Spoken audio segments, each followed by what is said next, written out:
po ba ay marunong mag-flex? Napaka-common na itong word na to eh. Di ba? Narinig niyo na po ba yung word na flex? Skyflex. Yun kinain natin siguro. Pero yung word na flex, parang flexible, di ba? Ano ibig sabihin ng i-flex mo nga? Di ba nga, i-flex mo nga yung muscle mo. I-flex mo nga yung damit mo, di ba? I-flex mo nga yung bag mo. Applicable ba yun? Yung parang ang ibig sabihin kasi, para bang ipakita mo yung pictures. Ano pa ba ang kayang iibuga? Ano pa bang meron yan, di ba? Uy, nakabili ako ng bago, baliktaran, no? Tapos, tira mo, may secret pocket pa siya, oh. Tira mo, meron siyang zipper hanggang sa ilalim, napapalaki pa, napapahaba, oh, saan ka? Ay, ako mas lalo. Yung aking bag, may wifi eh. O may radyo eh. Ay, sabi niyo, saan niyo yung akin lalo na? Eh, yung lahat ng meron kayo, meron ako. Eh, pinagkaiba niya. May drinking fountain. Yung ibig sabihin pag flex, eh para bang ipinapakita mo. Kaya sabi, when we hear the word flex, it means we display, we introduce, we unwrap, we show every detail, part, function, purpose, features, and everything about it. Ngayong umaga, ating pamagat is flexing our new life in Christ. Na-flex niyo na ba yung buhay ninyo? Na-kwento niyo na ba? Araw-araw may nakakasalamuha kayo, may nakakatabi kayo, o baka naman matagal nyo ng kaibigan, kapitbahay, kakilala kaya, suki, no, kaututan dila. Ano ba yung lagi yung pinagkwekwentuhan? Andun na yung chismis, andun na yung kwentong barbero, nandun na yung mga joke, nandun na yung kalokohan. Pero, naisingit mo ba yung na-reflex mo yung buhay mo binago ni Kristo? Parang hindi pag-uusapan natin. May napagsabihan ka na ba tungkol sa bagong buhay mo? Alam mo, parang ganito yun, mula nang nabago ko. Dati, napaka-kulit ko, napaka-sinungaling, mandangaya, napaka-alaskador ako, mapanghuli ako, bakit mura ako, parang gano'n. Pero ngayon, hindi ko na ginagawa yun. Parang pang may patotoo ka, parang gano'n, nagpapatotoo ka. Yun yung mas maninili siguro nung mga kasing idaran ko, mas matatanda sa akin. Parang may patotoo ka. Naipatotoo mo na ba ang buhay na binago sa'yo ng Panginoon? Kaya ko lang ginawang dito dahil ito yung medyo salita. Ano po? Ayan, flexing our new life in Christ. Sino dito nagbabasa pa ng Bible? Honest to goodness. Okay, yung mga nagbabasa ng Bible, doon naman sa mga hindi, huwag nyo nang ngunit ng reference. Ano po, sayang pa yung tinta ng ballpen. Pero doon sa... may straight na talaga ako magsasalita. Pero doon sa mga nagbabasa, bibigyan ko kayo ng assignment, reading assignment. Because after hearing this word and you read about Colossians chapter 3, 8 to 17 sa bahay, nakapakinig na kayo ngayon, may further revelation pa ang Panginoon na ibibigay sa inyo habang binabasa nyo ito. Sino yung may meditation, devotion sa gabi? Ayan, basahin niyo yan, ha? Colossians 3, verses 8 to 17. Andiyan yung pag-uusapan natin ngayong umaga. Pero yung ating talata ngayong umaga is found in Colossians 3, verse 10. Parallel verse nito ay ang 2 Corinthians 5:17. Na sinasabi muna sa 2 Corinthians 5:17, if anyone be in Christ, he is a new creation. The old is gone and the new has come. Dito sa Colossians 3 verse 10, ayan, Poimen version yan. Ang sabi dyan, isinuot ninyo ang bagong pagkatao na patuloy na nagbabago at nagiging kalarawan ng Diyos na lumikha sa inyo upang lalo siyang makilala. Maganda po yan pag inumpisa natin doon sa verse 8 hanggang 17. Kinuha lang natin itong 3:10 dahil dito iikot yung ating pinag-uusapan. When we hear the word Christian, kayo po ba nasabi niyo na ako'y Kristiyano? Sino yung nagsabi gano'n? Kayo yung nagsabi naman ng ako'y born again. Natanong na ba kayo na Kristiyano po ba kayo? May nagtanong na? May nagtanong na bang born again ba kayo? Bakit kaya? Siguro dahil sa sinasabi niyo o dahil sa kinikilos ninyo. Pero meron po ba, alam po, hindi naman taga kami, meron po bang nagtaka? Born again ka pala? May ganon? Christian ka ba talaga? May ganun kaya? No? Doon sa mga tanong, may ganun, wala. Walang amin, di ba? Pero sabi nga dito, pag sinabi kasi isang Kristiyano, pinanunukso nga ito, di ba? Oh, banal naman kayo lahat eh. Kayo lang naman yung mga banal. Parang nandun yung description na banal. Gagawa ng mabuti, naninindigan, may patotoo, at may pananampalataya. Yun ba ang Kristiyano? Isa lang naniniwala. Yung iba, ano kayo, anti-Kristiyano? Naniniwala po ba kayo pag tinawag ng Kristiyano dapat banal? May mabuting gawa? Naninindigan? May patotoo? May pananampalataya? Eh, ba't di kayo gumamit kanina? No, mapahaba pa ito, ano? Dapat nauunawaan natin yun, kaya paulit-ulit tayo dito. Ang sabi, ang isang Kristiyano is having a life that matches our talk. Kung ano yung sinasabi mo tungkol sa Diyos, sa pag-ibig, sa pagiging Kristiyano, dapat nakikita na pinamumuhay mo. Yun ang ibig sabihin doon. Ano po? Now, flex na natin. Sabi nga dito, na-flex mo na ba si Christ sa buhay mo? O na-flex mo na ba ang panibagong buhay na meron ka? Bakit naman? Para malaman nila na Kristiyano ka. O gusto ka rin nyo hanggang ngayon undercover? Ako sometimes, may reason ako kaya hindi ko sinasabi, pastor ako. Andun pa lang ako sa level ng pagiging Kristiyano. Katulad ka po, nakausap na naman ako.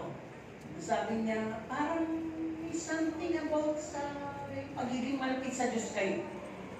Sabi ko na lang, Christian po kasi ako eh. Hindi ko doon ako sa nagsisimba sa taga-Pampanga. Doon ako nagsisimba sa likod ng South. Matagal na yun. Nadaan-daanan nga namin yun. Simba pa ba yun? Nag-iba na yung itsura eh. Nawala na yung cruise. Tapos parang naging siya, parang naging establishmento. Opo, nagkaroon po ng school yun. Pero simbahan pa rin yun. Born again ba yun? Opo. Di born again ka? Opo. Hanggang doon lang ako.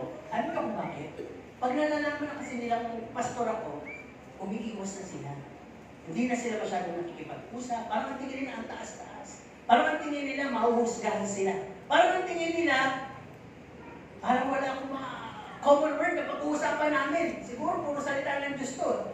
Diba? Siguro kung may magdalakas daw, sasabihin mo, pwede naman siguro humingi ng payo. Pwede naman tayo magkape. Nakikipagkape nga sa akin dahil anniversary kahapon ng dami. Nakikupo siya doon, wala siyang pangupuan. So, ang dami namin napagkwentuhan, pero hindi ko na sinama dito dahil ako yung ating sermon. Ang matulin lang doon ay nalaman niya na Kristiyano ko. At yung word na undercover, medyo na nandun ako eh. Undercover na ako doon sa title ko bilang pastor, pero yung pagiging Kristiyano, nilalagtan ko yun. Ay, kayo naman ang tatanungin ko, sino dito ang lantaran na pinapaalam niyang Kristiyano siya? Sino naman yung takot pa? Kasi pag lantaran yan, minsan nasa seminar ka, at pinasasagot ka, o kaya pinapa-agree ka, ang masasagot mo din, amen eh. Di ba? Papa-amin ka, magugulat din siya, amen. Di ba? Aminado ka kasi, na Kristiyano ka. Okay, tuloy tayo dito. Ang sabi dito, we're living at the last days. End times na po. Alam po ba ninyo yun? Kita na po ba ninyo yung mga signs? Wonders. Yung mga tinatawag sa 2 Timothy 3, 1-5. Yung titigas ang ulo ng mga kabataan, magiging maibigin sa salapi, magiging mayayabang, para sagot sa magulang. Nandiyan na ba yung mga palatandaan yan? Na napakadelikado ng panahon. No, wala nang sisinuhin. Kaya nasabi, in the last days, carnality is at large. Ibig sabihin, it is all around. Nandiyan na yung killings, addiction, adultery, immorality, rampant na po, fully displayed. Diba? Kahit mga pupils, kahit mga estudyante, kayang pumatay ng kapwa estudyante sa harap ng kanilang mga eskwela o guro. Di ba? At di ba, napagtandi natin, kahit ng mga teacher, pinapatay ng asawa nila kahit doon sa eskwela. Di ba, parang wala nang sinisino, wala nang pinipiling lugar. At kumbaga so, kahit sino, pwedeng tumputin, pwedeng patayin. Kumbaga sa kwan, ito yung uso. At alam po ba ninyo, habang uso to, ay yung mga bata na expose in their early knowledge, kaya pabata may kasong pumapatay. Di ba mga bata niya, nagbabago, nagsasaksakan, di ba? Nagtatadya ka, nagbumubugan hanggang mamatay, kahit nga mga babae. Di ba? Ay kanilang pinapatulan at iniilamos yung kung anong kapong babae nila sa Semento, tatapang na lahat. Di ba? Kaya kung titignan po natin, huwag po natin masyadong bigyan ng tiwala yung ating sarili na buti kami Kristiyano. No! Kahit kayo ay pwedeng ma-impluensyahan. Lalo-lalo na if we're all chasing and embracing what is in this world. Kasi nag-rise po yung curiosity natin eh. Lahat tayo may curiosity. Kahit Kristiyano, meron pa rin hanggang ngayon. Yung parang bang ano ba yun? Ano ba yung dapat malaman doon? Ba't ginagawa yun? Curiosity yun. Kasi even Christians are living in compromise. Pag sinabing compromise, sino dito ang nagpo-compromise sa kanyang buhay bilang Kristiyano? Taas ang kamay. Paliwanag po, Pastor, paano kapag-taas ang kamay? Sige, papaliwanag natin. Pag sinabi kasing compromise, ang isang Kristiyano kinakailangan, pasahin ko ng mabilis, siya ay committed, wholly committed. Kinakailangan siya ay may tinatawag na solid faith. Ang Kristiyano ay kinakailangan mainig siya sa ngalan ng pag-ibig at pakikipagkaisa. Ang Kristiyano kinakailangan siguradong siya ay sakdal at alam niyang ligtas siya. Ang Kristiyano ay hindi kailanman nawawala ng banal na pagkatakot. Ang Kristiyano ay hindi pinababayaan ang mga gawain. Hebrews 10:25. Ang tunay na Kristiyano ay maka-Diyos. Pag-usapan natin, paano nako-compromise to? Ang mga binanggit ko. Pagka ikaw ay Kristiyano, yung word na committed, hindi ka wholly committed. Happily committed ka. Para pag manisawsawan ka. Ganon. Pag sinabing faith, hindi solid yung sa'yo. Wavering, faith. Parang may faith ka pag may pera ka. Pag wala kang pera, wala ka rin faith. May ganong tao, Kristiyano. O yung tinatawag na pag-ibig, pakikipagkaisa, napaka-cold mo dyan. Para bang kaya mo lang ibigay ito sa pamilya mo, sa anak mo, sa asawa mo, pero sa iba, hindi. Cold ka dyan. Ano po? At ang sabi, yung kaligtasan, assuming ka lang, parang sa tingin ko. O tatangin ko kayo, sino ditong sigurado na pupunta sa langit tumayo? O takiyak ko na po. Diba? Ilan yung iba? Iba kasi gagaya na lang. Para bang, nakita ko yung tumayo talaga eh. Kaya iba, makakatayo naman. Baka naman sabihin kasi di pa sa susunod na tanong eh, sino pupunta sa impyerno? Diba? Kung di naman ko yun, tatanggay na nila pagkitaan. Sino ang ayaw sa impyerno? Tumayo. Ayaw sa impyerno, lahat naman tatayo. Opo na po. Pero sino gusto sa langit? Okay. Kung may tanong na ganito, patulan nyo. Sino gusto sa gitna lang? Wala naman, di ba? Langit, lupa raw yung gitna at impyerno. O sige, alam nyo na kung bakit kayo tumayo. Okay, tuloy tayo. Remember, may mission po tayo. Pakisabi sa katabi, may mission ka. Mga bago, meron din po kayo. Hindi po pinag-uusapan yung bago, ang luma, matagal na hindi. Mas maganda na yung bago ay maintindihan mo na. Kahit papasok mo wala, may mission pala ako. Kasi, kung hindi mo maintindihan ang mission mo, magiging iba ang mission mo sa loob ng church. Anong mission natin? Sige nga, magiging mo muna para bago ako magbigay. Dito, anong mission natin? To preach. Dito, sumamba. Mission. Mission, yung pang assignment. Given na yung pagsamba kasi. Kasi bigyan natin pagkakata. Anong mission nyo? Ayun, tama naman. Dito, may iba mag-isip na. Pray. Sige, sige na nga. Dito, share the word of God. Yung parehong gilid, kati. Pareho kasi siya. Preach, share naman. Tama naman po yun. Ang tanong, ginagawa nyo ba? Yun lang. Imbis na mission, na-miss yun. Diba? Na-miss nila yun. Abi, gawin natin mission talaga. Ito yung ibig sabihin, no? Our mission is to bring forth the light into this darkened world. Dapat nagliliwanag tayo. Sa mababaw na salita, dapat mabait tayo. Dapat hindi tayo yung magulo, hindi tayo yung makulit, hindi tayo nangaagabyado, hindi tayo yung nangunguna sa gulo. Kundi bilang Kristiyano, tayo ay nagliliwanag. Tama mo ba? Mababaw na yun. No? At ang sabi, kapag nakita nila ang liwanag sa magulong dilim na sanlibutan, Di ba pag nag-brown out ang hinahanap mo? Ilaw. Kaya kung nakakulong ang mundo sa madilim, at ikaw ay nagliliwanag, ibig sabihin, nagsisimba ka, nababago buhay mo, yung mga nasa makulong sa libutan, nahanapin yung liwanag, sasama sa'yo. Amen? Naniniwala po ba kayo na ang masama ay gustong buhay?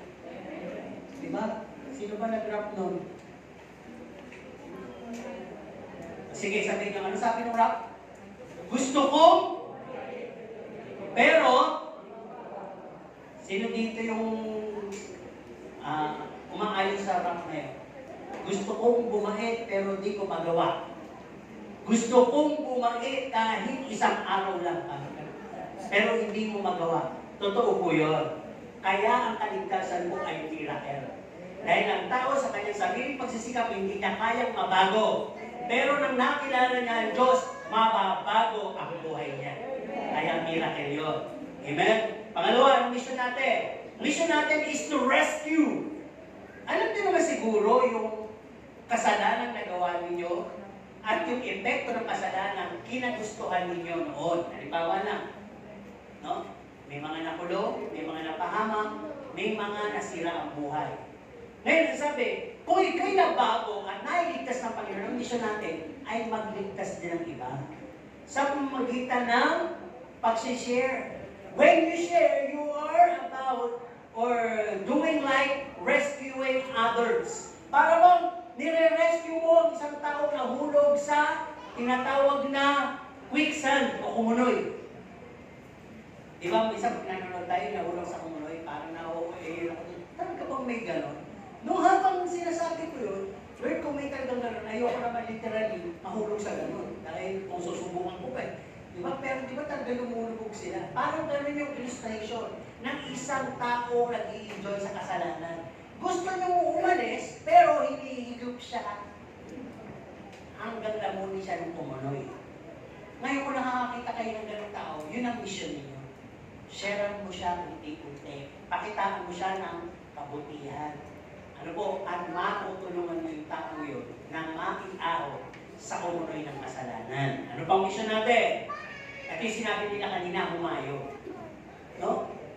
Hindi naman kailangan magantay ka ng panawagan ng church eh. O meron tayong pagbisita sa ospital. O meron tayong pagpapakain sa mga pulubi. O meron tayong pamimigay ng mga grocery sa mahihirap. O mamimigay tayo ng mga damit sa mga walang damit. O pupuntahan natin yung malalayo. Actually, lahat po yan sa paligid lang ninyo. Di ba nasa paligid niyo yung mga pulubi, yung mga gutom, yung may mga sakit. Kaya niyong gawin yan. At pinagugutos ng Panginoon niya na abutin mo. Kaya sabi, pag harap mo sa Panginoon, ay sasabihin ng Panginoon sa iyo, kung hindi mo ito nagawa, nagutom ako, di mo ako pinakain. Nakulong ako, nagkasakit ako, di mo ko dinalaw. Nahubaran ako, di mo ko dinamitan. Ako'y namanglaw, nag-iisa, di mo ko pinaguloy. Di mo ko inanyayahan. Kaya nga sabi ng Panginoon, anumang ginagawa ko sa pinakbalit mong kapatid, ginawa mo yun sa akin. Kaya mission po yun whenever you see a beggar, whenever you see a hungry person, whenever you see a homeless people, pwede mo namang sabihin sa barangay, tulungan. Yung magagawa mo, di ba? Kung meron ka o sobra ka, ibigay mo sa mga nangangailangan, sa mga kapos. Yun, nakagagawa ka ng mission ng Diyos. Mission sa Diyos. Kasi, alisin po ninyo, mga Kristiyano, sa isip nyo na maliligtas kayo, mapupunta kayo sa langit sa simpleng pagsisimba lang. Wala pong gawa yun. Given na po yun na ang Diyos sasambahin talaga ng kahit sino. Ngayon, bahagi ng ating tinatawag na pananampalataya o kilos gawa ay yung umaabot tayo sa mga nangangailangan. Mission. Ano pa? Ito pa. Mission din natin tungkol sa ating sarili is to preserve ourselves. Bakit? Sabi ko nga kanina, nabubuhay tayo sa magulong sanlibutan. Sa sanlibutan na kung saan ay puno ng tukso. Sabi kanina, mission daw yung pagsamba. Sige, given na yun. Pero sa tuwing sasamba tayo sa Panginoon, kinakailangan inihaharap pala natin ang ating physicalities as a holy and living sacrifice unto God. Kaya kinakailangan ma-preserve siya. Di ba? Kinakanta natin yun. A glorious church, tayo yun.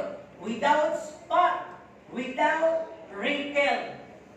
Diba? Yun ang katanggap-tanggap sa Panginoon. Kasi kung maharap ka sa Panginoon, na nandun ka pa rin sa kasalanan, nandun ka pa rin sa kahinaan, wala lang. Hindi ka tatanggapin ng Panginoon. Nakasimba ka dyan, nakaupo ka, nalamigan ka. Pero, nakarating kayo sa Panginoon. No, sinabiho ka ba niya? Tinanggap ka ba niya? Kayo ba kakain lang ng di ba minsan pagka tayo ay binibigyan, sineserve tayo sa buffet. Tinuturo pa natin yung gusto natin, di ba? Lalo na kung mapili kayo. Yun yung gusto ko yun.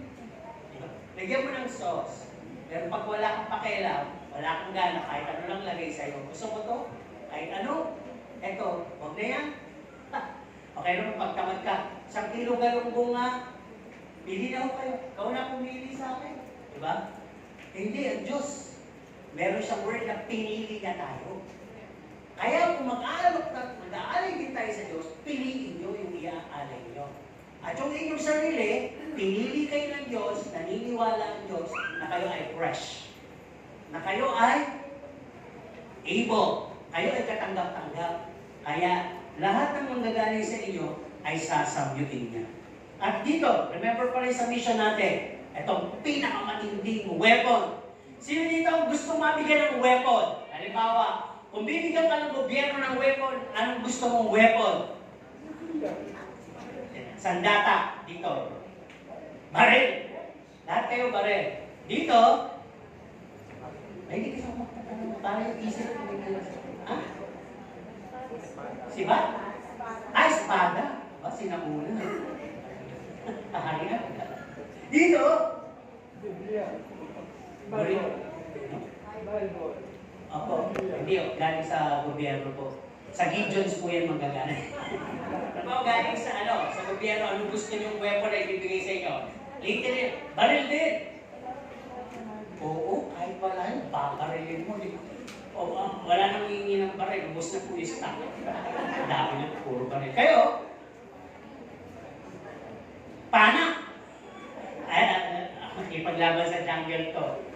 Ito sa kaharian, espada, pana, ito mga moderno, baril. At baril. Di ba? Pero alam ba ninyo, kung bibigyan kayo ng Diyos ng weapon, tatanggapin nyo? Kaya nyo gamitin?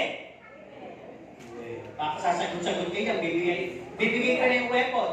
Kaya nyo gamitin talaga.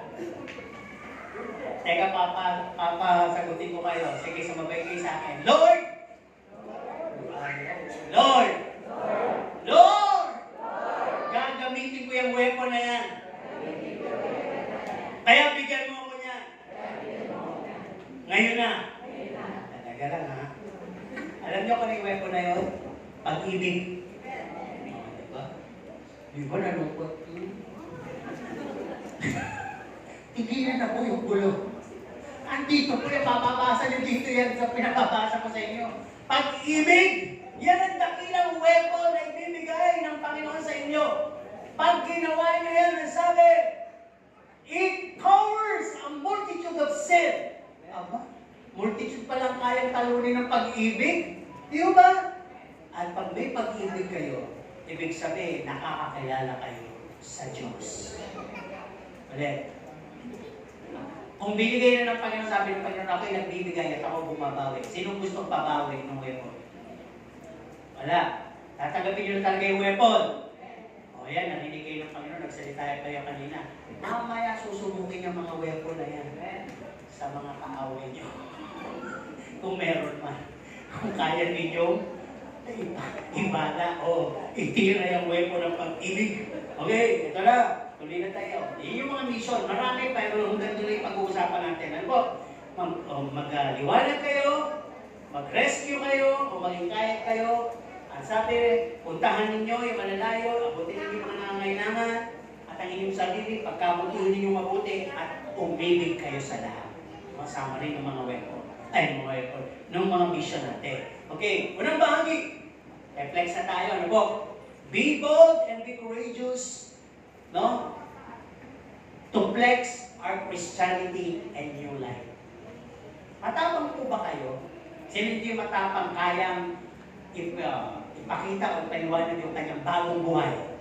Kaya pa totoo. Sabagay, kung wala naman na bago, wala ka pa totoo. Diba? Tatanungin ka pa nga eh, talaga ba Kristiyano ka? Bakit parang walang nabago? Pero kung nagbago ka, may masasabi ka. Amen po ba? Tatanong ulit ako. Sa grupo na to, may masasabi po ba kayo? O, ibig sabihin yung mga sumagot na bago. Dito, may masasabi po ba kayo? 3, 5. Kakaantal ko yata tayo mga tatagap ko ni kay Kristo. Dito may masasabi ba kayo? Oh, 7 malata. Nandito nyo. Okay. Dito! 2 na lang. Kaya pala sinabi na salita ng Diyos, may naunang at may nahuling. Ayan, ako po. Kinakailangan, maging aware tayo, baka nanlalamig na tayo. Ano po? Tuloy tayo, flex na natin. Pag ikaw isang Kristiyano, matuto kang mag-flex, maging matapang ka. I-flex mo ang nabago sa'yo.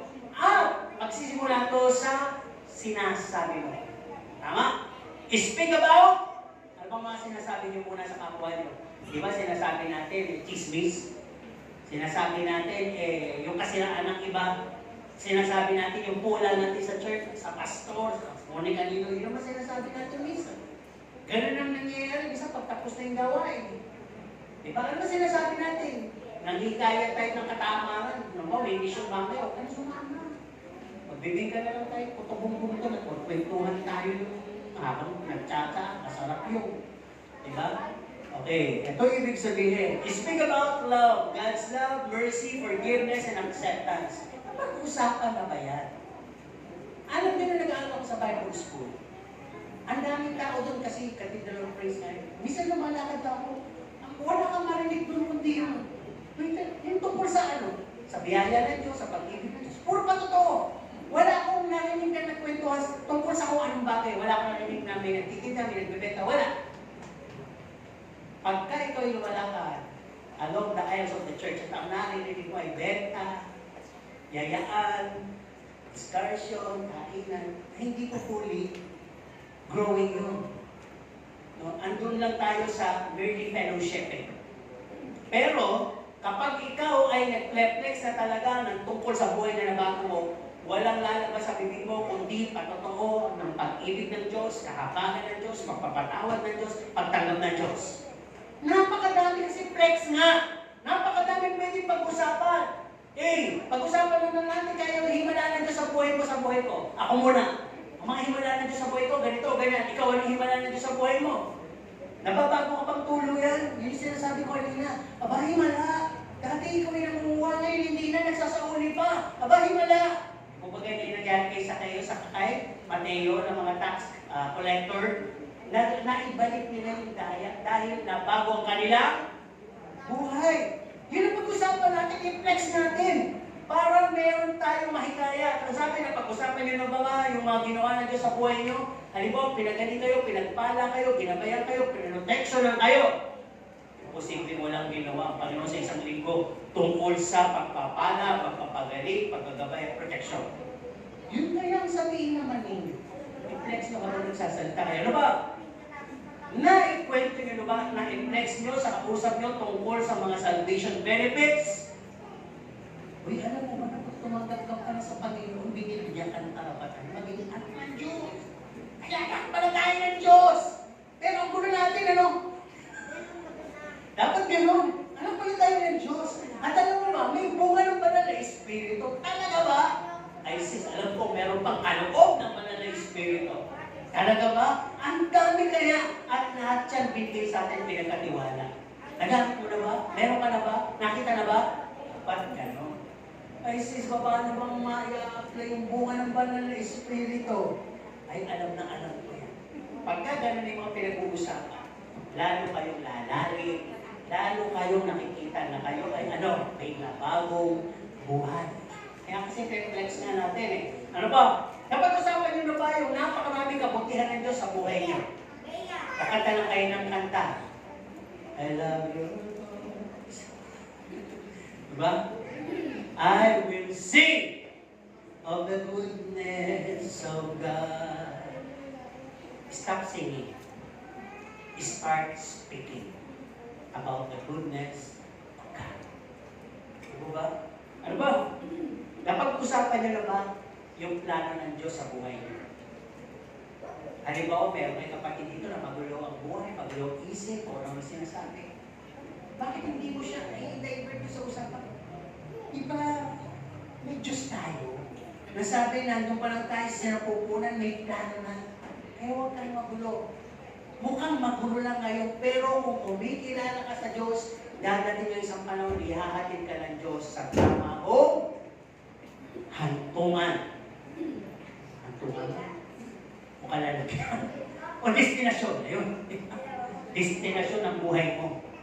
Marami niya nagpatotoo na dati magulo buhay, dati kapos ang buhay, dati hiwalay sila, pero nang pinagbigyan nila ang Panginoon na kumilo sa buhay nila, nabuo, naayos, at napagpala ang buhay. Yun. Sana yun ang ma-inflex natin, yung plano ng Diyos, yung kanyang nalalapit na pagbabalik.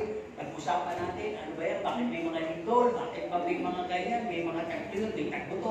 Bakit ba ang gulo ng politiko? Huwag na kayo name names ng politiko.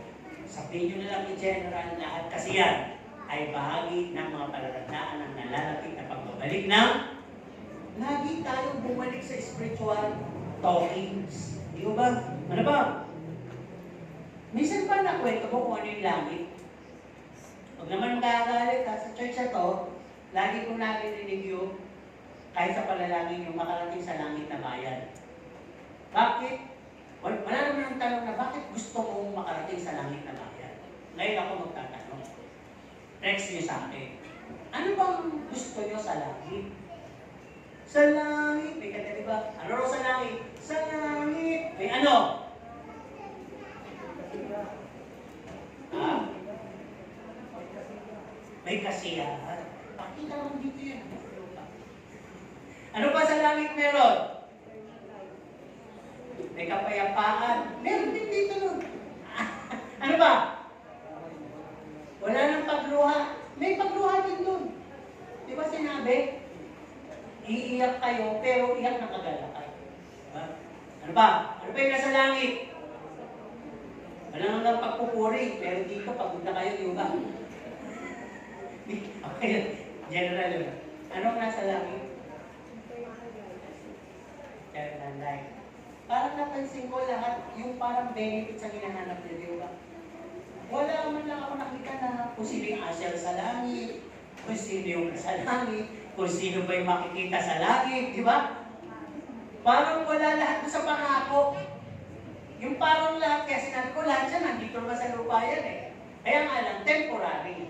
Diba, kapayapaan. Iba yung kapayapaan galing sa Panginoon. Pag sinabing langit, ay nahahanda ka nang humarap doon sa nobyo, doon sa bridegroom, na kukunin yung church na kasintahan at kakakasalan. Nahanda ka na doon sumama sa nangakong kung nasaan ako, doon ka na. Di ba? Yun ang ibig ko sabihin. Pagka alam mo i-flex yung langit, yung rewards, yung hope, yung eternity, ay maraming susunod sa'yo at maraming gusto pumunta sa langit. Pagka sa langit, I got joy, saan? Where? Huh? Oh, sige. My heart. Okay. Tuloy tayo. Flex pa rin tayo. Na-flex mo na ba yung tungkol sa lakad mo? Na-flex natin yung lakad natin. Saan ka pupunta? Sa SM. Bakit? Malaki. Marami ka pupunta. Saan ka pupunta? Sa Robinson. Bakit? Malaki. Na-flex mo yung lakad mo. Ngayon, ito. Lakad na pinag-uusapan. Balik tayo sa lakad. Na-flex mo na ba yung paglakad mo sa pananampalataya? Alam mo, kapatid, lumalakad na ako sa pananampalataya at hindi sa nakikita. Na-flex mo na ba yan? Dahil po ako'y lumalakad sa nakikita, pisot ako. Tama naman. Ako'y lalakad sa nakikita, lugi ako, mauubos ang pera ko. Tama, di ba? Dapat na-flex natin yan. Na-flex mo ba yung paglakad mo sa liwanag at hindi sa kadiliman? Malakad na ako ngayon sa liwanag, hindi lang sa kadiliman. Ano ba yung kadiliman? Yan, yung mga tumututa lang din na kadiliman. Mga siraan, kadiliman yan. Di ba? Yung katama lang, kadiliman yan. Ay, liwanag at tapos kaliwanagan ngayon. Sana gano'n. Exercise natin. No? Naglalakad na ako ng straight, hindi na ako bumabalik. Hindi na ako tumatalikod, ibig sabihin, hindi na ako tumitingin sa gilid-gilid. Sa left o sa right, nasa Bible po ba yun? Pagka ikinakilala sa Diyos, lumakad ka lang ng straight forward. Walang backward. Walang left or right. Tuloy-tuloy lang ang journey. Sabi, kapag ikaw ay Christian walk mo, sabi dito, I walk with boldness and courageousness. Lumalakad ka nang wala kang kinatatakutan.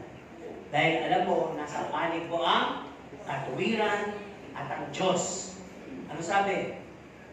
Kung, ano yun? Kung alam mo ikaw ay tama, sabi, laban mo. Yung pang lahat ng pinaglalaban nyo ay tama. Tama pang matulog sa loob ng church. Hindi. Kasi may mga natutulog na eh. Kasi kung alam mo tama ang pagtulog sa church at may katuwiran ang ipaglaban mo ngayon at papayagan ka ng matulog. Simple lang yung pagsagot dun eh. Kaso naman kasi pagod ako eh. Kasi tulog ka na. Diba? Okay, so walk pa rin tayo. Ang sabi dito, have you walk with the fear of the Lord? Natanong mo na ba sa katabi niya? Sige na, tanong natin, ikaw ba may banal na pagkatakot? Pero ako, alam ko, natanong nyo na sila kung saan sila takot. Di ba? Sino dito hindi ko natatanong pero sino dito ang kapatid natin na alam nyo kung anong kinatatakutan niya? Diba, ipis, daga, gagamba. May alam kayo? O, diba, alam niyo yan. Pero, hindi niyo siya natanong tungkol sa banal na pagkatakot sa Diyos. Diba, yun yung sinasabi ko eh. Ang dami natin minsan natatanong, nasasabi, pero hindi natin naisingit yung lumalakad pa tayo sa banal na pagkatakot sa Diyos. Diba? Kasi pag gano'n, na-reflex natin yung bagong buhay natin. Nakapag-share tayo, baka tutulong din tayo sa iba. Okay, sa pantalong, tungkol sa walk. Nakalakad ka na ba tungkol o lumalakad ka ba ayon sa salita ng Diyos? Yan, tanong nyo na ba yan? Ako magtatanong. Lumalakad po ba kayo ayon sa salita ng Diyos? Paano paglakad sa salita ng Diyos? Literally, bababa mo yung Bible, lalakaran mo, gano'n ba? Ano ibig sabihin? Sumusunod ka sa salita ng Diyos. Okay, gestures and action tayo. Nagtatext tayo ng buhay na nabago. Okay. Ang sabi ko, self-review. Or, tanungin mo sa iba, no? Kung paano mo nagawa yun. Okay, halimbawa, ikaw ba ay magalang? Are you virtuous and modest? Self-review. Meron ka ba nito? Magalang ka ba? Considerate ka ba? Kung wala naman, alam mo may gumagawa, natanong mo na kaya, paano mo nagawa yun? Pati bata, ginagalang. Diba, nakakita na ba kayo ng gano'n? Yung pagkakapag-usap, kahit bata, ginagalang. Diba? Yun. Kaya sabi dito, na nakita mo na ba sa sarili mo na considerate ka? Considerate mo ba pagsaalang-alang ka sa iba? Halimbawa, may pila. Gutom ka rin eh. Mauna na po kayo. Diba? Hindi na una ako dito eh. Nagbibilang pa ho kayo ng pera eh. Magbilang na po muna kayo ng pera. Magkano ba yung babayaran nyo? 1,000. Magkano yung binibilang nyo? Piso. Diba? Bakit nauna ako dito eh? Kayo ba i-consider eh? Kasi kayo mauna ka na. Nandito pa lang ako eh. 20 pesos pa lang ito nabibilang ko eh. Ako po, di ba? Kinuha pa sa panyo. Binibilang isa-isa. Kaya naman, tulungan ko na po kayo magbilang. Okay. Ano pa? Self-review. Na-flex na ba natin? Meron ba tayong mind of a servant? Sino ikaw may mind of the servant? Yung kaya niyang i-alam yung sarili niya sa pagtulong, pagpapakabayani. Wala. Hindi po ako nagtatanong, baka iniisip nyo. Baka itanong ni Pastor yan, ipalista kay sister mo sa susunod na hanggang, napunta nyo. Abay, umakasay po kayong gano'n. Kayo po yung pinakadakila sa kaharian ng Diyos. Pero hindi po kami nag-a-assign. Actually, hindi ko lang alam lahat, sumagot kayo, nasa crowd kayo. Lahat po ba ng natulong? Nakikita ko meron eh. Lahat po ba kayong natulong sa tuwing may event tayo o mga kainan sa mga pagliligpit, paghuhugas, pagwawalis, kusang loob ninyo? Ayun. Intindihan tayo, di ba? Ako mamaya, may marinig tayo dyan na pinilit lang kami ni Pastor eh. May lakad nga kami, hinila-hila kami eh. Di ba? Kasi pag may mind of the servant ka, hindi issue sa'yo yun. Isang bagay na masaya pa ako, hindi na ako magpapangalan. Pero may nakikita ko dito, minsan kami binabati ko, tanghali na, uwi na iba, naglilinis pa kayo dyan. Di ba? Tahanga-hanga kasi yung galing, yung magbibigay ka pa ng extra time. Samantalang iba umuwi na. Ikaw nagwawalis ka pa dyan, nagliligpit ka pa dyan. Gutom na yung mga umuwi, ikaw hindi ka ba nagugutom? Di ba? Kaya minsan gusto ko tanongin, are you a robot? Robot ka ba? Hindi ka yata nagugutom, hindi ka napapagod. Okay, ulit tayo sa pag-reflex ng gestures and action. Kayo po ba ay patient and kind and humble? Gusto ko lang ng participation. Sasagot kayo ako. Meron ba kayong pagpapakumbaba, pagpapasensya, at kabutihan sa buhay ko? Sagot! Okay, kasi pinasagot ko lang. At sabi din dito, sino naman dito ang kayang magsuot ng ngiti? Ngiti, smile. Sige nga, patingin nga kung bagay sa inyong smile. Smile! Go! 1, 2, smile! Gigil isa. Hindi po smile yun. Gigil po yun. Yung smile, pwedeng labas ang ipin, pwedeng hindi. Sige tingnan natin kung marunong sumunod. Ngiti nang hindi nakalabas ang ipin. Labi na. Ganda naman lalaking labi. Okay naman. Ngiti na labas ang ipin. Ay, mas magandang tingnan. Hindi gigil Ngayon, ngiti na labas ang alangala. Ayun, may mga. Halakak na pala yun. Oo, halakak na. Kita yung alangala, di ba? May labas malalim pa ba sa ngiting labas ang alangala? Ito. Ngiting, labas ang liting. Ito, yung ugat dito. Di ba? Ibig sabihin, tumuntuha ka talaga. O, yung sabi lang dito kaya Kuya Rocky, lagi niyong isuot ang ngiti. Okay? Gusto ko makita yung ngiti para mabilis yung sermon natin. Gusto talaga matapos sa sermon. Naging obedient, sabi. Kanina gigil sabi kayo. Sinabi ko, ngiti para matapos sa sermon, sabi. Mga nagwapuan sa kanagandaan Okay, hindi ko po kayo inuuto. Ito yung sinasabi ko sa kapakanan natin lahat. May nag-text tayo Okay, at ang sabi dapat daw lagi kang may TLC na ina-apply. Ano yun? Total Loving Care. Diba? Tolerance mo yan dapat. Kahit gaano kang gigil na gigil, ay dapat matuto ka pa rin mag-alaga, magmahal. At dito sa gestures and action, ang pinakamahalaga dyan, be like Christ. Sabihin natin sa ating katabihan ng may command. Okay, what? Sabihin nyo na hindi pa ulit-ulit, may command. Alam niyo po ba ibig sabihin ng command? Sino marunong mag-utos? Okay, parang ganon. Utos ang dating ng inyong salita sa inyong katabi. Go! Hindi ba ano sabi? Be anti-Christ. Hindi, be like Christ. Iba naman lang, something exactly. Be like Christ. Sa iba sinasabi, ayaw sabihin sa katabi. Okay, whatever, it's your way. Okay, ito pa, number 4. Lexi, or love. Tanong ko, sino may weapon na tinanggap kanina? Ipapaliwanag natin paano ginagamit ang weapon na yan. Ang sabi dito, yung weapon na yan, magagamit mo yan sa greetings mo. sa pagsasalita mo. Ang dapat, pag ikaw ay nagsasalita, yung totoo lang. Tama po ba? Huwag yung flatter. At ang sabi dito, kung babati ka, okay ka lang bumalik at yumakap kung wala kang mali siya. Amen po ba? Halimbawa, yumakap ka, pangit. Tapos nakakita ka ng pogi. Pogi! Nakakita ka ng maganda. Ang ganda! Eh, mali yun. Kung yayakap ka, yakapin mong lahat. Simulan mo sa may K. Kaya nyo ba? Buti nga kung kilig-kilig pa.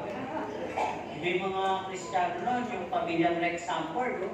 Talagang yung pag-ibig nila, gano'n na lang. Yumakap sila, sinimulan nila sa may K. Ano kaya yung K? Keto. Tama. Ngayon, natawa pa yun. O yung bang yumakap sa may ketong, hindi naman po yun nakakahawa. Kasi yun po ay lahi. Nasa lahi yun. Hindi ba, saka may mga ano na yun eh, may mga vaccine na doon, hindi ka basta maaawahan mo. Yun ay nasa lahi. Kaya sila, maaga pa lang, mga 8 years old, lumilitaw na yung keto. Kaya mga 10, 12, nag-aasawa na sila. Dahil pagdating na ng 30s, halos ubus na yung katawan nila, yung mga kuko nila, nauupo dahil sa keto. Ano po? Sino gusto makakita ng may keto? Yung mga to, humihingi pa ng weapon, makakita na. Wala. Hindi ko naman sinabi yumakap, sabi ko pala makakita ng may keto. Ulitin ko yung tanong ha. Sino gusto makakita ng may keto? O dito rin na. Wala talaga. Kasi naman sasabihin ko eh. Wala po tayong kasamaang may keto. Wala ko ipapakita sa inyo. Nasasabihin ko lang sa inyo, yung ano kayo sa YouTube. Kayo naman, masyado kayo ninervyos. Para makita nyo kung ano yung sabihin ng keto na sakit. Kasi baka iba hindi alam kung ano yung keto eh.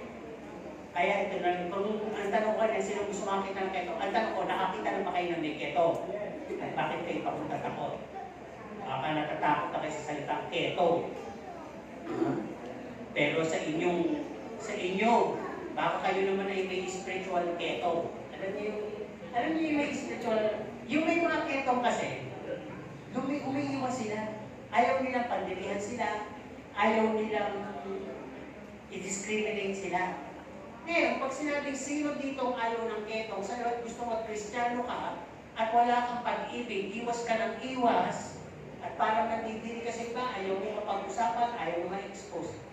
May spiritual ketong ka. Sa'yo at gusto mo. Meron ano. At kung ikaw naman yung walang pag-ibig at hindi ka gumagaling, may spiritual cancer ka. Di mo ba? Mga spiritual na sakit na meron ka. Okay. Pag sinasabing love, next natin to, self-motivation, mabilis kang magpatawad. Hindi sa'yo big-big yung i-issuein mo pa, ihanap ka pa ng kakampi, papalakin mo pa yung bulog. Wala yun sa'yo. Gusto mo agad magpatawad. Ano ba? Pag may pag-ibig ka, accommodating ka sa lahat. Alam niyo ibig sabihin doon? Lahat pata sa'yo. Mapagbigay man sa'yo, masungit man sa'yo, lahat mahal mo. Wala sa'yo, kung ikabigyan, ikanyayaan, patas na ng tingin mo. Yan ha, pinapaliwanag ko. Ano pa? Pag may pag-ibig ka, naglelend ka ng pakinig at nag-aabot ka ng kamay para yung ka. Tama po ba? Hindi ko yung salita ng salita at hindi ko itapoy ng tapoy. Ano ba? Pag may pag-ibig ka, hindi ka nang kukundima, hindi ka nang bibintang. Hindi ka nag-kukundima, hindi ka nagbibintang. Ano ba? Pag may pag-ibig ka, hindi ka nang uutok. Nagsasabi ka ng totoo. Kung maganda ang damit niya, talagang ganda ka, sabihin mo yung totoo. Sis, ang ganda ng damit mo. Akin lalo. Diba? Pero naman, hindi naman maganda. Yung sa'yo ang maganda. Sis, ang ganda ng damit mo. Hindi, yung sa'yo ang maganda. Baka sinasabi mo lang, para tumalbog sa'yo. Ngayon, kung hindi naman totoo at wala ka namang masasabi, iklop mo na lang yung bibig. Diba walang gulo, walang kasinungalingan. Kasi yung pag-ibig walang kasinungalingan yan. Okay, ano pa dito? Compassionate heart meron ka. Mapapalad ang mga mahabagin sapagkat sila ay kahabagan ng Diyos. Sino dito yung pag lumalakad at nakakita ng pulubi at kumakain, sinisipa pa yung pagkain. Nandidiri. Isa kayo dyan, babaho nyo, amoy kayo mga bata, batuta. Hindi mo bata kami kasi kung salitang bata, batuta. Pag tinawag kang bata, batuta, iiyak ka na ng panahon na yun. Araw pang ngayon, iba na, di ba? Matitindi pa nga sinasabi. Kaya nang tanggapin. Okay, last, dito sa ating pong pineflex. The way we live. Tanong nga natin yung ating sarili, paano ba ako mabuhay? Sabi nga nila, isang kahig, isang tuka. Diba, may manok po ba? Kung may manok kayo, okay lang sabihin. Sabi dito, paano mo na-acquire yung ganyang buhay? Ang pag-uusapan natin dito, hindi na po yung kahirapan, hindi na po yung kaguluhan. The way we live, ang sabi dito, we have peace in our home. We have peace with our neighbor. We have peace with our friend circle. We have peace in our working place. Yun. Dapat ma-flex mo yun. At masabi nila, bakit puro ka ng kapayapaan? Wala ka nang kwento tungkol sa asawa mo, sa anak mo. Wala ka nang kwento sa kapitbahay mo. Wala ka nang kwento sa mga churchmate mo. Wala ka nang kwento mga kasiran. Puro na kapayapaan ang meron ka. Ano ba yun? Dahil may Kristo ako sa buhay. Kaya ang aking peace is like a river. Di mo ba? Na-flex mo na ba yun sa buhay na nabago sa'yo? Na may peace ka?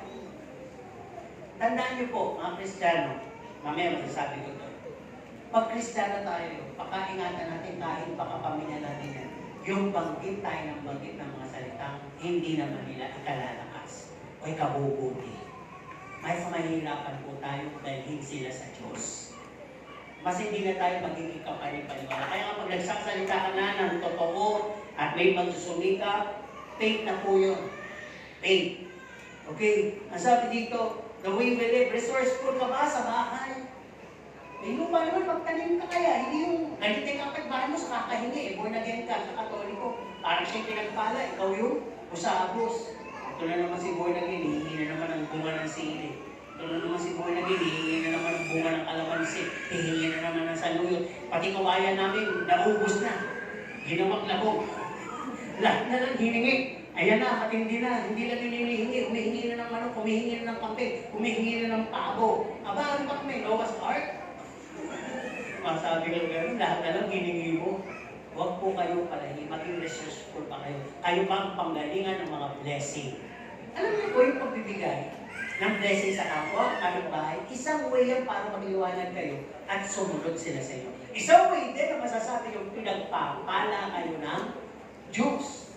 Di ba? Ano ba? Be responsible. Ano ba ang role mo?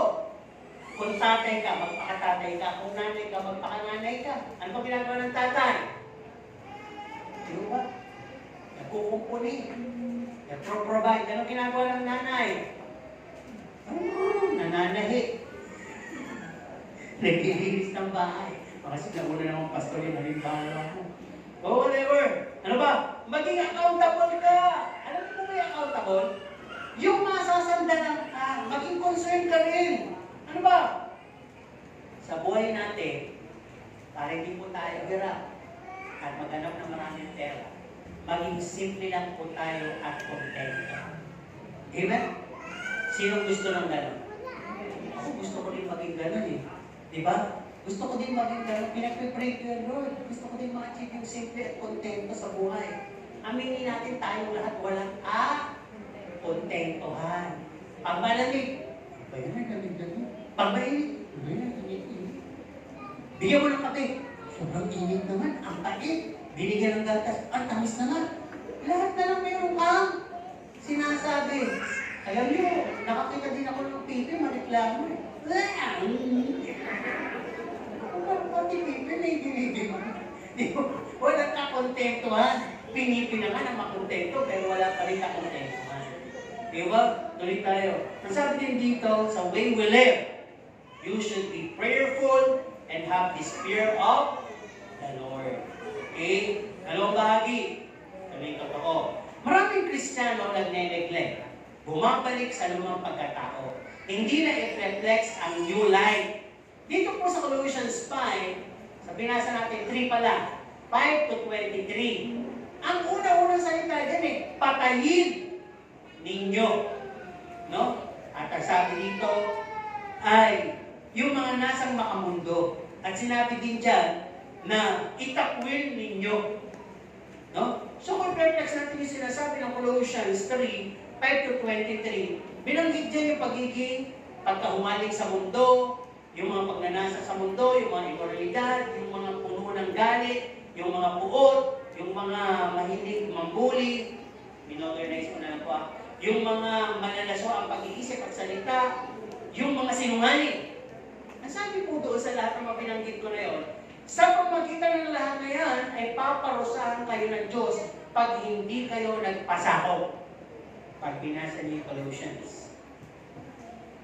Ibig sabihin, pag ganito tayo, hindi natin na-reflex ang new life.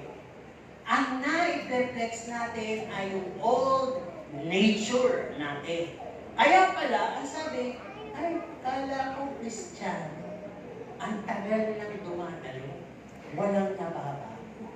Kasi nakikita yun. Oh? Ang sabi dito, all of this must be forsaken. Sabi, itakwil na.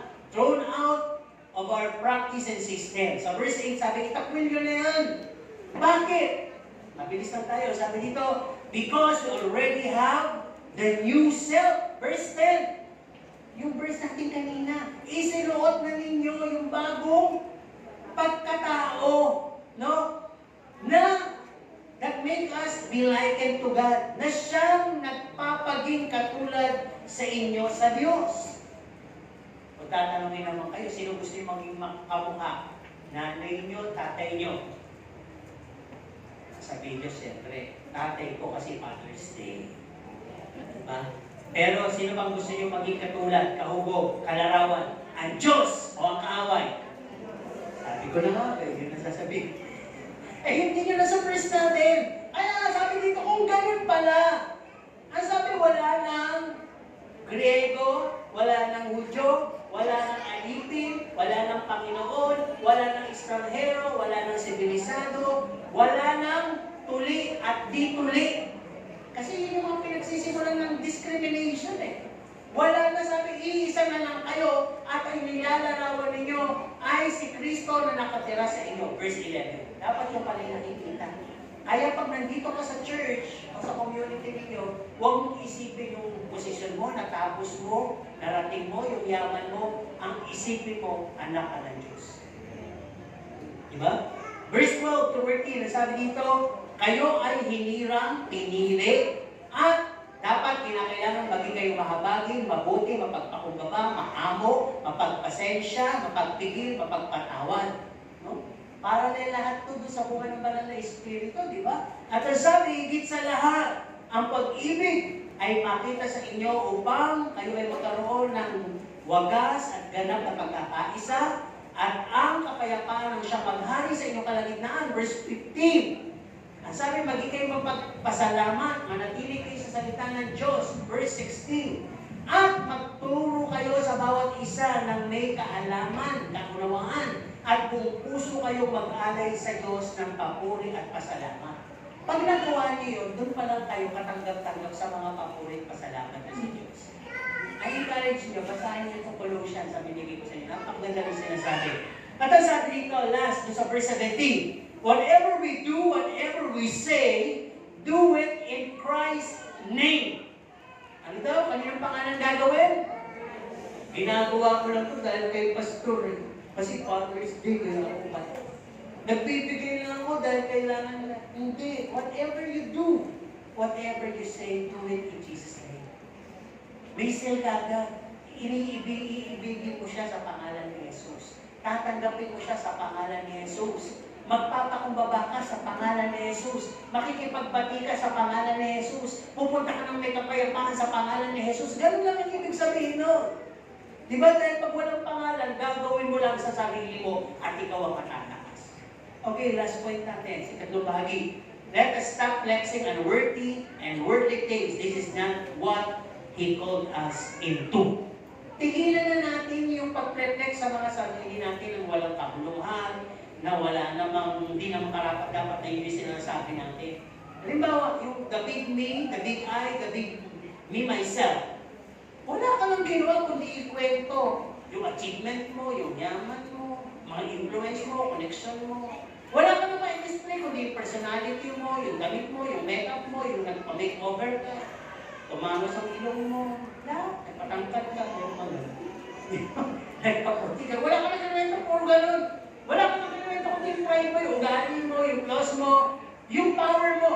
Wala ka nang in-insist kundi yung right mo, position mo, connection mo. At wala ka nang kinuwento kundi mga nonsense. Tigilan na po yan. Ano ba? Tigilan na din daw yung disunity. True! Tigilan na yung programa ng panawagan sa mga disunity sa pamagitan ng chismis, discrimination, isolation, narrow-minded, insecurity, envy, and stripes. At po yan sa Bible. At sabi dito, tigilan na yung mga mundong bagay, gestures, and interest, barkadahan. Hindi naman masama yung barkadahan eh. Nasabi dito, pero pag kayo nalilihis na, naliligaw na, napapasama na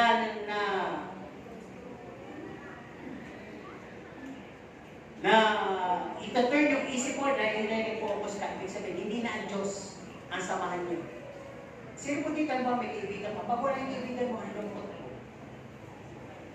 Kasi meron akong narinig na church, kahit yung patuloy yung nasabi, alam mo, pag wala yung member namin yun, ang lungkot ng buong church. Kahit ako nalulungkot. Ha? Gulat ako sa sinabi ng pastor. Mas inaawit yung presensya nung taong yon. Kasi bakit? Mapagpatawa, cool, mabait.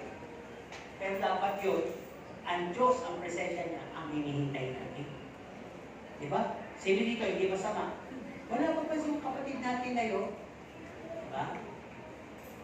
Minsan na-apektuhan tayo pag natin nakita yung kapatid natin yun, ang lungkot natin. Kaya sila absent, ang lungkot tuloy sa church. Ibig sabihin, sila yung pinunta mo. Hindi mo pinuntahan yung presensya ng Panginoon. Amen po ba? Ang lungkot talaga ng church kasi brown out, ang init. Sinubukan lang naman. Ang lungkot talaga ng church kasi walang tugtugan, wala tuluyog-yugan. Diba? Sabi ko rin nagpakanta, puro solemn na lang. Diba? Yun na lang ang kinanta kasi walang tumutugtog. O diba? Ang masaya kasi party-party. Sino gusto party-party tayo sa church? Ito, tatuloy natin pag gusto. Kung si pastor ko, hindi, sinusubo ko lang. Diba? Kasi kung sasabihin nyo, sige pastor, party-party. Kayo na lang naman. Party kayo. Ay, naku, wala akong hilig sa party, fiesta, ano man. Sorry kung minsan ako nakakalit talaga. Kasi wala akong hilig. Saka bawal sa akin kumain ng kung ano. Ay, minsan yun na yung discipline ko. Kasi hindi ko rin mapipigilan, di ba? Kakain talaga ako ng marami. Conclusion natin! Ang sabi dito, bago ko pala yung conclusion, last dito sabi, tigilan na yung pagsasalita, storytelling ng buhay ng nakaraan. Paulit-ulit mo ng kinuwetong na-rape ka. Paulit-ulit mo ng kinuwetong nanakawan ka. Paulit-ulit mo ng kinuwetong nalunod ka. Paulit-ulit. Ano ba inahanap ko yung kaawaan ka? Tigilin na po yun, hindi na po nakakatulong yun. Ang Diyos nyo, pinagaling na kayo sa nakaraan. At binago na kayo. Kaya sabi, sino bang na kay Kristo, isa ng bagong? Ang mga luma ay lumipas na at bawang naging bago. Ngayon, tanong ka, tapos, sino naniniwala ko siya'y binago na ng Panginoon? Tatlo lang, politiko. Sino naniniwala? Teka lang, tapos gusto natin tapusin. Sino naniniwala? Binago na siya ng Panginoon at may bagong buhay. Amen. Pwede natin tapusin, di ba? Pero bibigyan ko kayo ng declaration. Kung nakakaranas pa rin kayo, may nagsasabi sa inyo ng tungkol sa old life niya, sabihin nyo ganito. Ano yung sabihin mo? 4 na beses mo yung kinikwento, sis.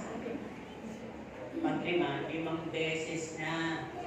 Sinubukan na naman kayo. Oh, pang-6 na kaya. Ang ibig ko sabihin, tumigil ka na. Di ba? Kasi hindi na nakakatulong eh. Naniniwala ko sa mga pagkaiba ng kabigatan, mamaya mabigat na rin ang loob mo. Totoo yun. Minsan mo lang sabihin, humingi ka ng palalaki at tigilan mo na yung paulit-ulit. Tama? Eh, alam na ng buong barangay, alam na ng buong church, sabi bubog ka ng asawa mo. Diba? Ano gusto mo? Bubugin namin yung asawa mo. Diba? Pwede lang naman ito, panalangin. Para nasabi mo ng minsan, higit lalo, sabihin mo na lang sa Panginoon. Amen? Kung pwede ko sabihin doon, katulad ng sinabi natin kanina, I'm healed, I'm bold, I'm strong, I'm courageous. For the Lord my God is with me. No? Nasabi dito, when the world is becoming dark and perilous, the more we must flex our new life in Him so that we can overcome the world and win others back to Him. Lalong tumitin naman sa libutan, lalong mong i-flex, huwag ka makisama dun sa pagdilig, lalong mong i-flex yung bagong buhay mo. At ang sabi nga dito, flex our new life, maging kalarawan ka ni Kristo na lalo siya ang makilala. Na makilala si Kristo sa buhay mo. Amen po ba?